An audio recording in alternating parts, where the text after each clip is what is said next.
আপনি দেখেন এই আমাদের প্রতিষ্ঠানগুলা কত দুর্বল হয়ে গেছে। আমাদের প্রতিষ্ঠান হবিগঞ্জ ৪ আসনের সংসদ সদস্য সৈয়দ সাইদুল হক ব্যারিস্টার সুমন বলেছেন, সরকারের ভেতরে রাসেলস ভাইপার সাপ ঢুকে পড়েছে। সেই সাপ সব লুটে পুটে খাচ্ছে, কিন্তু সাপ নিয়ন্ত্রণ করার মতো বেঁচে সরকার নেই, তাই সাপ বেড়েই চলেছে। কাণ্ড হওয়ার কারণে আর ফেসবুক ভাইরাল। গতকাল সংসদে বাজেট অধিবেশনের সাধারণ আলোচনায় দুর্নীতি প্রসঙ্গ তুলে তিনি এসব কথা বলেন।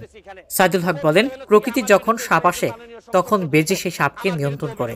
এই সরকারে সাপ ঢুকেছে, কিন্তু সেই সাপকে ধরার মতো বেজি নেই। আমাদের প্রতিষ্ঠানগুলো কতটা দুর্বল হয়ে গেছে।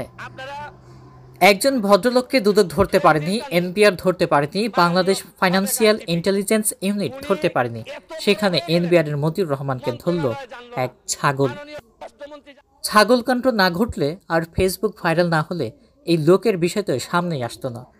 মাননীয় সাবেক আইজিপি বেনজির, উনি এত বড় হয়ে গেলেন মন্ত্রণালয় জানল না, মাননীয় স্বরাষ্ট্রমন্ত্রীও জানলেন না।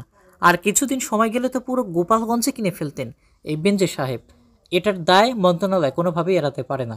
এখন কালো টাকা সাদা করার সুযোগ দেওয়া হচ্ছে। যদি এমন হয় যে কিছু জমানো টাকা রয়ে গেছে সেটাকে সাদা করবেন, তাতে কোনো অসুবিধা নেই, কিন্তু এই সুযোগ ব্যবহার করে বেনজির আর মতিউরের টাকাও যদি সাদা হয়ে যায়, আর এদের আদর্শের উত্তরাধিকার সূত্রের টাকাও যদি সাদা হয়ে যায়, এর চেয়ে দুঃখের আর কিছু থাকবে না। তিনি বলেন, অর্থ পাচারে সরকারের বড় সমস্যা, কিছুতে এটা ঠেকানো যাচ্ছে না।